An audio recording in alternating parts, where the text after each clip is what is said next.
একবার রাসূল করিম সাল্লাল্লাহু আলাইহি ওয়াসাল্লামের দরবারে একটা পরামর্শ সভা বসেছিল। সেই সভার সভাপতি ছিলেন স্বয়ং রাসূল করিম সাল্লাল্লাহু আলাইহি ওয়াসাল্লাম, আর উপস্থিত সমস্ত সদস্যগণ ছিলেন সাহাবায়ে কেরাম। যে সবার সভাপতি স্বয়ং রাসূল এবং সমস্ত সদস্যগণ সাহাবায়ে কেরাম, এই সবার গুরুত্ব অবর্ণনীয়। সেখানে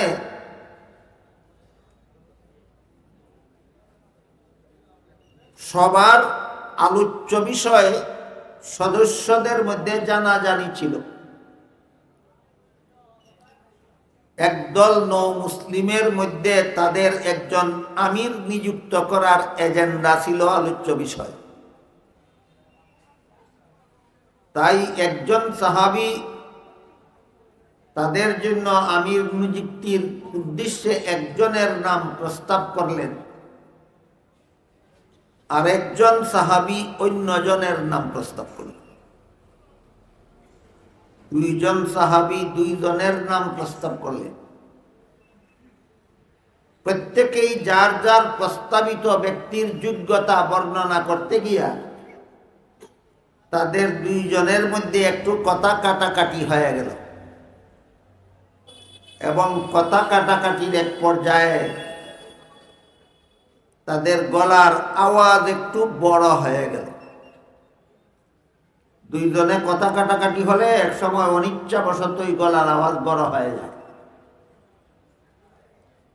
এই গলার আওয়াজ বড় হওয়ার প্রতিবাদে আল্লাহ এই সূরার 2 নম্বর আয়াত নাজিল করেছিলেন। সেখানে আল্লাহ বলে দিয়েছিলেন, রাসূলের সামনে বসে, রাসূলের দরবারে বসে উচ্চস্বরে কথা বলা তো দূরের কথা, স্বাভাবিক আওয়াজে কথা বলা চরম বেয়াদবি। কাজেই তোমরা আর কোনোদিন নবীর দরবারে স্বাভাবিক আওয়াজেও কথা বলবে না। বললে নবীর সাথে এমন বেয়াদবি হবে যে বেয়াদবির কারণে তোমাদের সারা জিন্দেগির বন্দেগি বরবাদ হয়ে যাবে, অথচ তোমরা তা টেরও পাবে না। এই 2 নম্বর আয়াত নাজিল হওয়ার পর সাহাবায়ে কেরাম এত কঠোরভাবে সংশোধন হলেন। এরপর থেকে কোন সাহাবী রাসূলের দরবারে আসলে, রাসূল কোনো কথা জিজ্ঞাসা করলে এত আস্তে জবাব দিতেন যে অনেক সময় রাসূল বুঝতেই পারতেন না। বুঝে থাকলে বলেন তো তারা সংশোধন হয়েছিলেন কিনা? যতটুকু হওয়ার দরকার ছিল না তার চেয়েও বেশি, তার চেয়েও বেশি। সাহাবাদের এভাবে সংশোধন হওয়ার উপর সন্তুষ্ট হয় আল্লাহ সূরা হুজুরাতের 3 নম্বর আয়াত নাযিল করেন। এই 3 নম্বর আয়াত আমি আজকে আপনাদের সামনে তিলাওয়াত করেছি। আয়াত নাযিল করে আল্লাহ বলেন, ইন্নাল্লাযীনা ইয়াগুদ্দুনা আসওয়াতাহুম ইনদা রাসূলিল্লাহ, অর্থাৎ নিশ্চয়ই যারা রাসূলের কাছে আস্তে কথা বলে। এতক্ষণের কথা যারা শুনেছেন বুঝেছেন, একটু দয়া করে বলুন রাসূলের কাছে আস্তে কথা বলে কারা? সাহাবায়ে কেরাম। আল্লাহ বলেন নিশ্চয়ই যারা রাসূলের কাছে আস্তে কথা বলে এদের অন্তরকে আল্লাহ পরীক্ষা করেছেন তাকওয়ার ব্যাপারে। এই তাকওয়া সম্পর্কেই কিছু কথা আপনাদের বলার জন্য আমি আয়াতটি তিলাওয়াত করেছি। তবে আয়াত বোঝার জন্য আয়াতের আরো কিছু দিক আছে, বিভিন্ন আনুষঙ্গিক আলোচনা আছে, সেগুলিও বলা না বললে আয়াতের মর্ম বুঝে আসবে। আল্লাহ যে সাহাবায়ে কেরামের পরীক্ষা নিলেন, সাহাবায়ে কেরামকে লেখাপড়া করাইলেন কে? এক আয়াতে আল্লাহ বলে দিয়েছেন, কোরআন শিক্ষা দিয়েছেন আল্লাহ নিজে রাসূলকে। যেমন আল্লাহ বলেন, সুম্মা ইন্না আলাইনা বায়ানা, অর্থাৎ আমি নিজ দায়িত্বে আপনাকে কোরআন শিক্ষা দিব। আল্লাহ উস্তাদ হয়ে রাসূলকে কোরআন শিক্ষা দিলেন। রাসূলের কাছ আল্লাহর কাছ থেকে কোরআন শিখে এবার রাসূল উস্তাদ হয়ে সাহাবায়ে কেরামদেরকে শিক্ষা দিলেন। প্রথমে ছিলেন আল্লাহ উস্তাদ আর রাসূল ছিলেন ছাত্র। তারপরে রাসূল হলেন উস্তাদ, সাহাবাগণ হলেন ছাত্র। বুঝে থাকলে বলেন তো, আল্লাহর ছাত্র কে ছিলেন? রাসূল। রাসূলের ছাত্র কে হলেন? সাহাবায়ে কেরাম। এই সাহাবায়ে কেরামকে আল্লাহর রাসূল দীর্ঘ 23 বছরে 30 পারা কোরআন শিক্ষা দিয়েছেন। এই কোরআন লেখাইছেন সাহাবায়ে কেরামকে আল্লাহ রাসূল পড়াইছেন। আর বর্তমান দুনিয়ার উম্মতের কাছে রাসূলের রেখে যাওয়া প্রায় 10 লক্ষ হাদিস আছে। এইগুলি কোরআন বহির্ভূত কিছুই নয়, সবগুলি হাদিস কোরআনেরই ব্যাখ্যা মাত্র। বুঝে থাকলে বলেন, রাসূলের লক্ষ লক্ষ হাদিস কোরআন বহির্ভূত কিছু না কোরআনেরই ব্যাখ্যা? তাহলে মূল কিতাব একটাই, কোরআন। দীর্ঘ 23 বছরে রাসূল উস্তাদ হয়ে সাহাবাদেরকে একটি মাত্র কিতাব শিক্ষা দিলেন। কিতাবটা হলো আল কোরআন। এখানে আনুষঙ্গিকভাবে প্রশ্ন জাগে যে রাসূল তো জগৎ শ্রেষ্ঠ শিক্ষক। হাদিস শরীফে রাসূল বলেছেন, ইন্নামা আনা বুইস্তু মুআল্লিমা, আল্লাহ আমাকে উম্মতের শিক্ষক বানাইয়া পাঠাইছে। আপনারা কি মনে করেন রাসূলের মতো যোগ্য শিক্ষক জগতে আর দ্বিতীয় জন আছে? নাই। রাসূল হলেন জগৎ শ্রেষ্ঠ শিক্ষক। আর এই উম্মতের মধ্যে সর্বশ্রেষ্ঠ ছাত্র হলেন সাহাবায়ে কেরাম। জগৎ শ্রেষ্ঠ শিক্ষক, জগৎ শ্রেষ্ঠ ছাত্রদেরকে দীর্ঘ 23 বছরে একটি মাত্র কিতাব পড়ালেন কেন? এটা একটা গুরুত্বপূর্ণ প্রশ্ন। এই প্রশ্নের জবাবটার দিকেও আমি আপনাদের দৃষ্টি আকর্ষণ করতে চাই। জগৎ শ্রেষ্ঠ শিক্ষক, জগৎ শ্রেষ্ঠ ছাত্রদেরকে একটি মাত্র কিতাব পড়ালেন কেন? এর প্রশ্নের অনেকগুলি জবাব আছে। সবগুলি জবাবের আলোচনা একদিনে করা সম্ভব নয়। আজকের মতো আমি আপনাদের একটি মাত্র জবাব বলব। দীর্ঘ 23 বছরে জগৎ শ্রেষ্ঠ শিক্ষক, জগৎ শ্রেষ্ঠ ছাত্রদেরকে একটি মাত্র কিতাব পড়ালেন কেন? এই প্রশ্নের যত জবাব আছে এর মধ্যে একটি মাত্র জবাব হলো, একমাত্র কোরআন শিক্ষাই হলো জবাবদিহিতামূলক শিক্ষা। এর মানে আমি দুনিয়ার জীবনে যত কাজ করি, যত অপকর্ম করি, যত খারাপ কাজ করি, যত মিথ্যা কথা বলি, যত মিথ্যা মামলা করি, যত মিথ্যা সাক্ষী দেই, অপরের সম্পদ যত অন্যায়ভাবে গ্রহণ করি, যত চুরি ডাকাতি করি, যত সুদ খাই, ঘুষ খাই, মদ খাই, গাঁজা খাই, আমি দুনিয়ার জীবনে যত দুর্নীতি, যত জালিয়াতি করি, এতে যদি দুনিয়াতে কেউ আমাকে ধরতে নাও পারে, তবুও শেষ বিচারের দিন আল্লাহর কাছে আমার জবাব দিতে হবে। এই অনুভূতিটা মানুষের অন্তরে একমাত্র কোরআন শিক্ষার দ্বারা জাগ্রত হয়। এমন শিক্ষাকেই জবাবদিহিতামূলক শিক্ষা বলা হয়। আমার জীবনের সকল কাজের হিসাব একদিন আল্লাহর কাছে দিতে হবে, এই বিশ্বাস সমস্ত মুসলমানেরাই করে। এই বিশ্বাস যদি কেউ করে না, সে মুসলমান থাকতে পারে না। আমার দুনিয়ার জীবনের সকল কাজের হিসাব একদিন আল্লাহর কাছে দিতে হবে, এই বিশ্বাস না করলে কেউ মুসলমান থাকতে পারে না। তাই সমস্ত মুসলমানের এই কথাটা বিশ্বাস করে। কিন্তু বর্তমান সমাজের বেশিরভাগ মুসলমান আল্লাহর কাছে হিসাব দিতে হবে বিশ্বাসও করে, চুরিও করে।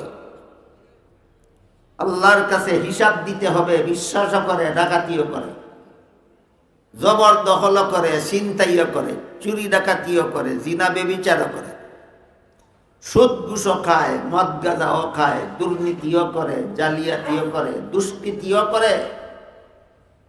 এর কারণ কি? এর কারণ হলো তার অন্তরের বিশ্বাস অন্তরে ঘুমিয়ে থাকে, বিশ্বাস জাগ্রত হয় না। আল্লাহর কাছে একদিন আমার সকল অপকর্মের হিসাব দিতে হবে, এই বিশ্বাস যাদের অন্তরে জাগ্রত হয়, এরা দুনিয়াতে কোনো অপকর্ম করার সাহস করতে পারে না, এরা দুর্নীতিবাজ হতে পারে না। সারমর্ম হলো একমাত্র কোরআন শিক্ষাই হলো দুর্নীতি মুক্ত সমাজ গড়ার শিক্ষা। একমাত্র কোরআন শিক্ষাই হলো দুর্নীতি মুক্ত সমাজ গড়ার শিক্ষা। এমর্মে আমি একজন বিশাল সাম্রাজ্যের মহাসম্রাটের জীবনের একটি ঘটনা শোনাবো, আর একজন অশিক্ষিত মূর্খ রাখাল ছেলের ঘটনা শোনাবো, যেন আমরা বুঝতে পারি যে আল্লাহর কাছে হিসাব দিতে হবে এই কথার ভয় যাদের অন্তরে থাকে, এরা কেমন ভাবে কোনো দুর্নীতির ধারে কাছে যেতে পারে না। প্রথম ঘটনাটা হলো হযরত উমর ফারুক রাদিয়াল্লাহু আনহুর ঘটনা। হযরত উমর ফারুক রাদিয়াল্লাহু আনহু রাসূলের দ্বিতীয় খলিফা ছিলেন। রাসূলের প্রতিষ্ঠিত রাষ্ট্র, এটা আর এক আনুষঙ্গিক ব্যাপার।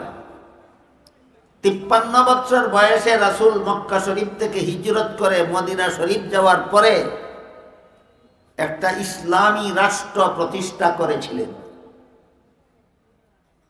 পরবর্তী 10টি বছর তিনি এই রাষ্ট্র শাসন করেছেন এবং রাষ্ট্র পরিচালনার জন্য আল্লাহর রাসূল একটা লিখিত সংবিধান তৈরি করেছিলেন। ইতিহাসের ভাষায় রাসূলের লিখিত সংবিধানটির নাম ছিল মদিনা সনদ। এই মদিনা সনদের ধারা উপধারা মতে আল্লাহর রাসূল মদিনা রাষ্ট্র শাসন করে গেছেন দীর্ঘ 10টি বছর। রাসূলের ইন্তেকালের পরে এই রাষ্ট্র, এই দেশ পরিচালনার জন্য রাসূলের স্থলাভিষিক্ত হলেন হযরত আবু বকর সিদ্দিক রাদিয়াল্লাহু। বাংলায় বলে স্থলাভিষিক্ত, এটাকে কুরআন হাদিসের ভাষায় বলে খলিফা। আরো আধুনিক বাংলায় বললে বলা যায় প্রতিনিধি। রাসূল ছিলেন আল্লাহর প্রতিনিধি। রাসূলের ইন্তেকালের পরে রাসূলের প্রথম প্রতিনিধি হলেন হযরত আবু বকর সিদ্দিক রাদিয়াল্লাহু, রাসূলের প্রতিষ্ঠিত রাষ্ট্রের পরিচালনার জন্য। আবু বকর সিদ্দিক রাদিয়াল্লাহু আনহুর ইন্তেকালের পরে রাসূলের দ্বিতীয় প্রতিনিধি নিযুক্ত হলেন হযরত উমর ফারুক রাদিয়াল্লাহু। এই জন্য উমরকে রাসূলের দ্বিতীয় খলিফা বলা হয়।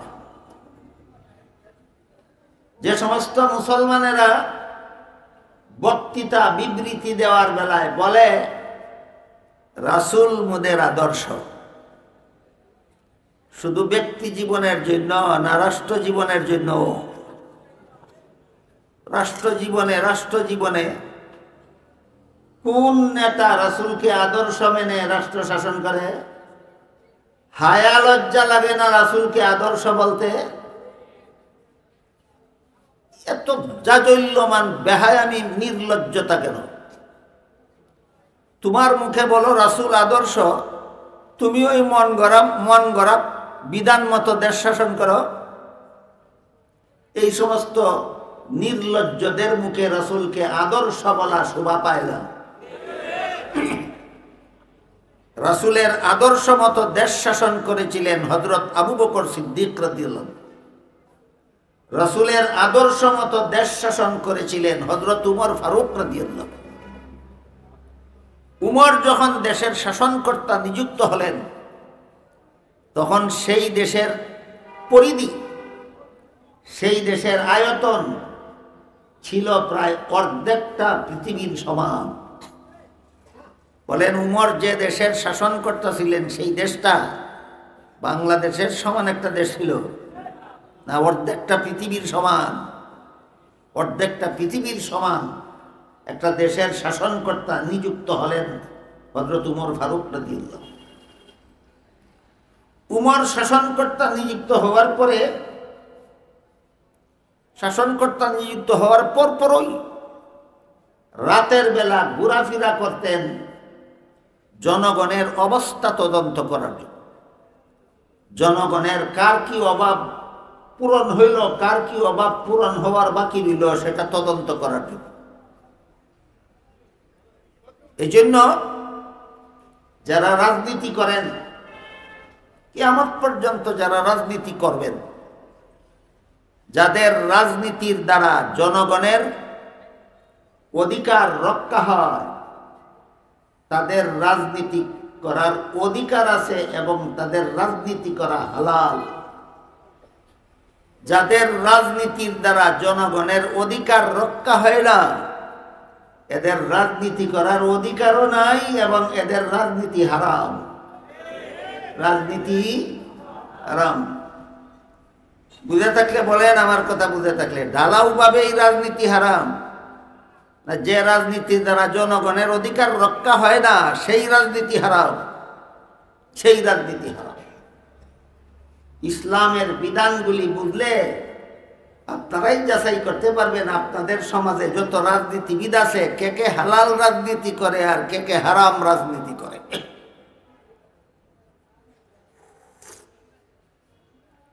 হযরত উমর জনগণের অধিকার প্রাপ্ত হইল না বঞ্চিত হইল তদন্ত করার জন্য রাতের বেলা ঘোরাফেরা করতেছিলেন। এক বিধবার কুঁড়েঘরের সামনে গিয়ে দেখলেন তার এতিম বাচ্চারা খাওয়ার জন্য কাঁদতেছে, বিধবা তাদেরকে খাদ্য দিতে পারতেছে না। শর্টকাট করে বলি, ঘটনা একটু লম্বা, আমি অত লম্বা করে বলব। খলিফা ওমর ডাক দিলেন দরজা খোলার জন্য। বিধবা মহিলা দরজা খুলল। বললেন, তুমি কে, কি পাক করতেছো চুলায় বসে, আর এই বাচ্চারা কারা, কেন তারা কাঁদে? বিধবা মহিলা হযরত শুনেছে উমর খলিফা হয়েছেন, কিন্তু উমরকে দেখে নাই কোনোদিন, চিনতে পারেন যে এই লোকটাই উমর। বিধবা বলল, আমি শুনেছি উমর আমাদের দেশের শাসনকর্তা নিযুক্ত হয়েছে, সে শাসনকর্তা হওয়ার অযোগ্য। আমার স্বামী মারা গেছে, এই পরিবারে উপার্জনের যোগ্য আর কেউ নাই, এই জন্য ঘরে খাদ্য নাই, আমার এতিম বাচ্চারা খাওয়ার জন্য কাঁদতেছে। শাসনকর্তার দায়িত্ব দেশের কোনো নাগরিক যদি উপবাস থাকে তার খিদা নিবারণের উপযোগী খাদ্য সরবরাহের ব্যবস্থা করা, এটা সরকারের দায়িত্ব, জনগণের অধিকার। উমর খলিফা হইল, সরকার প্রধান হইল, আমার এতিম বাচ্চাদের অধিকার দিতে আসলো না, এই উমর শাসনকর্তা হওয়ার যোগ্য নয়। তোমার মতো মুসাফির এসেছো আমার এতিম বাচ্চাদের খবর নেওয়ার জন্য, তোমার মতো মুসাফির এই দেশের খলিফা হওয়া দরকার ছিল। বিধবা মহিলা যে অভিযোগটা করলো উমরের বিরুদ্ধে, কার কাছে? চিনার কারণে না না চিনার কারণে? বিধবার অভিযোগ শুনে খলিফা ওমর গোলামকে নিয়ে সরকারি খাদ্য গুদামে ঢুকলেন। ঢুকে গোলামকে বললেন, আটার বস্তা আমার ঘাড়ে উঠাইয়া দাও। গোলাম বলে, ওগো খলিফাতুল মুসলিমিন, আমার মতো গোলাম আপনার সাথে থাকা অবস্থায় আটার বস্তা আপনার ঘাড়ে উঠাইয়া দিব, এটা কেমন কথা? উমর বললেন, এই গোলাম, হাসরের মাঠে আল্লাহ যখন জিজ্ঞাসা করবেন খলিফা উমর যেই দেশ শাসন করত সেই দেশের একটা বিধবা মহিলার এতিম বাচ্চারা না খাইয়া ঘুমাইছিল কেন, জব তুই দিবে? গোলাম বলে, না হুজুর, এটার জব আমি কিভাবে দেব? উমর বলেন, তাহলে বোঝা গেল দায়িত্বটা তোর না, দায়িত্বটা আমার। আমার দায়িত্ব আমাকে পালন করতে দে। গোলাম উমরের সাথে তর্কে হারিয়া গেল, জিতল না হারলো, বাধ্য হইয়া গোলাম আটার বস্তা খলিফা উমরের গাড়ি উঠাইয়া দিল। খলিফা উমর আটার বস্তা গাড়ি নিয়ে লেবারের মতো চলেছেন বিধবার বাড়ির দিকে, আর গোলাম নবাবের মতো খালি হাতে উমরের সাথে সাথে যায়। এইভাবে গভীর রাত্রে সরকারি গুদামের আটার বস্তা নিয়ে বিধবা মহিলার এতিম বাচ্চাকে খাওয়াবার জন্য উমর রওনা হলেন। কোন ভয়ে? শেষ বিচারের দিন আল্লাহর কাছে আমার জবাব দিতে হবে সেই কথার ভয়ে। এমন ভয় মানুষের অন্তরে সৃষ্টি হয় একমাত্র কোরআন শিক্ষার দ্বারা।